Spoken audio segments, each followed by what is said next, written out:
My name is Sharangabo. I'm 19 years old. I'm a passionate young entrepreneur. I'm the eldest of my 4 siblings. We all live in Kigali, Rwanda. And I'm the founder of a small company called Truth Enterprises. So Truth is a small company that has 2 sections in it, the retail part and the wholesale, which is our core business.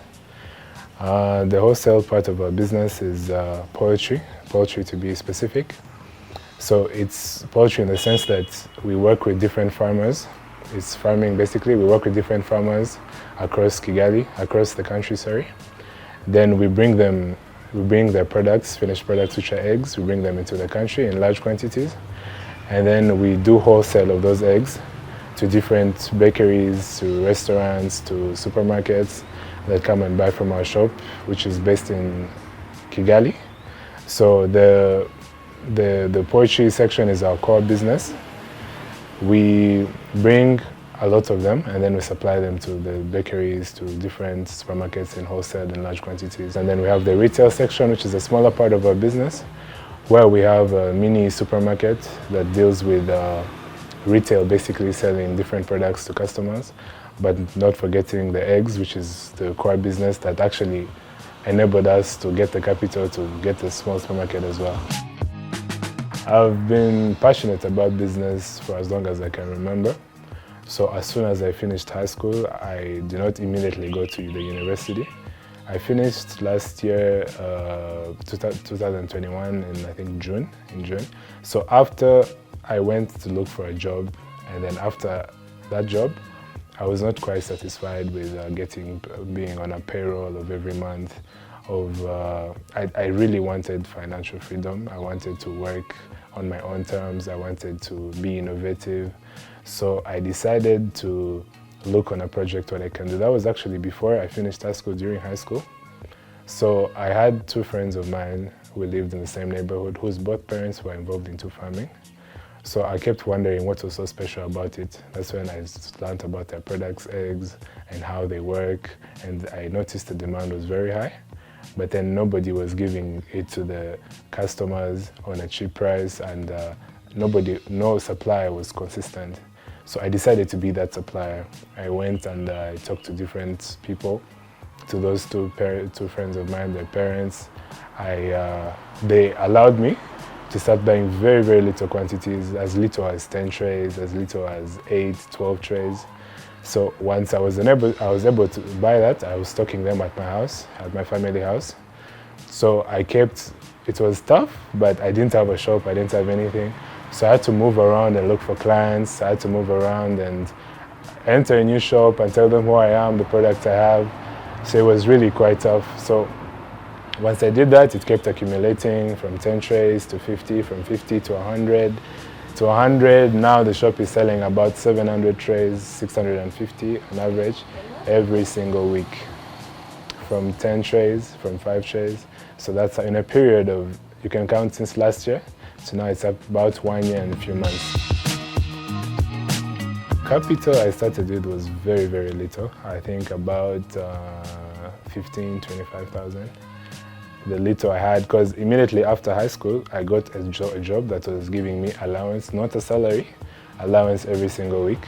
So that allowance, I got, I think, 25,000 or 15,000, I don't remember very well. And bought a few trays, I think that could buy like 10. So that's the few. But then I believe capital, for people who are scared to venture into business, capital is not only money. Capital is knowledge of managing that money, experience of being with money, connections you have with people. So those people who are scared to venture into business, my biggest advice would actually be, like for me, what I did, I got a job. I learned that job really taught me how to, use Excel, those small details that help you in running your own business. So that's the knowledge is capital, the connections is capital, and the money as well, obviously, it has to be capital as well. But to be specific, that's the little amount of money I started with. I think 15, 25,000, I don't remember very well. Yeah, but that's basically it. eggs is not an everyday product somebody would want to invest in. But then I was very careful before I invested into this. I had a lot of time to research on the product. I found out the product has very high demand because it's not only used as raw materials, but people use them every day in homes. And in my mind, I was like, if I could find a reliable farmer and who gives me product whenever I need them, at the time I need them, I was confident enough that I would sell them because I knew they had very high demand. So I was very confident in my product.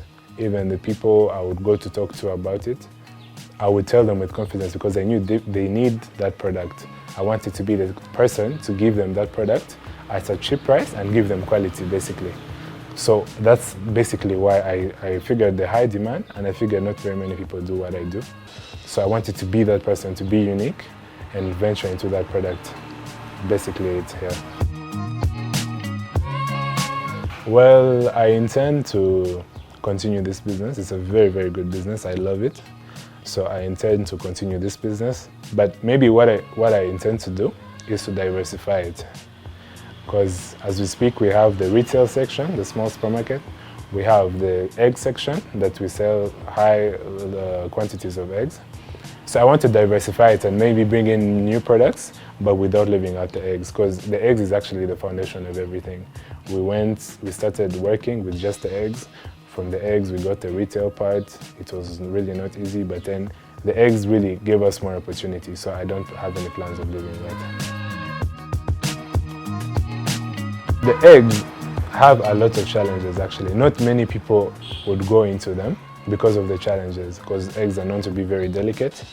Eggs are known to expire and have bad effect. So my number one challenge with the eggs, obviously being delicate, I found myself a way to maneuver through it. It's not really that bad. I have good suppliers. When they give me the eggs and they have bad and they're cracked, they replace them. Transporting eggs is not that hard anymore. We have tricycles, those big motors that do the delivering. We have the small car that I'm driving right now that does the delivery. But then my biggest challenge maybe was to sell them, because eggs are very competitive. Selling them is kind of tough. You have to really be competitive, especially in your pricing. And maybe I've not had an experience where my eggs expire because they move a lot, and they're exotic, they're not local eggs. So them being exotic, they spend longer. So basically, them being delicate is my challenge number one. Me selling them, at my age especially, was the toughest challenge I had, to be honest. You enter a supermarket, you enter a bakery, you want to talk to them, they will not give you the time. They will underlook you. They cannot, because most of them use it as raw material, like I explained, especially bakeries. So once you enter, they cannot trust the entire production system with an 18-year-old, with a 17-year-old. So it was really, really tough. But then we maneuvered, because when one accepts us, we make sure we meet the expectations. We actually exceed them. So once we did that, now I was solving the problem of selling the eggs. So those are the few challenges I met. Them being delicate, me selling them, and sometimes, because it's poultry, you don't manufacture eggs, you buy the eggs that the chicken gives you. So sometimes they're bad, they have gone bad, sometimes they're not good quality. So that's also another challenge, but then you find a way to go through it. Personally, I love entrepreneurship. I love the freedom that comes with it. I love being able to think of something and implement it without asking my boss, without doing this and that. So I would really encourage the youth to go into entrepreneurship, to stop being scared and invest whatever they have. Invest their knowledge, invest their time, invest their strength. And white-collar jobs, and also I've also acknowledged that it's not everybody's dream to own a business. So whatever they do, they have to do it with their all, with their best. They give it everything they have to do. Everything they have to do. We have a lot of time as the youth. We have time to make mistakes. We have time to do different things. But the bad thing is that The negative side of it is that we don't have that time forever. So the small time we have now, I would really encourage them to use it in their different fields of interest so that in their future, they can start reaping the fruits they saw in their youth.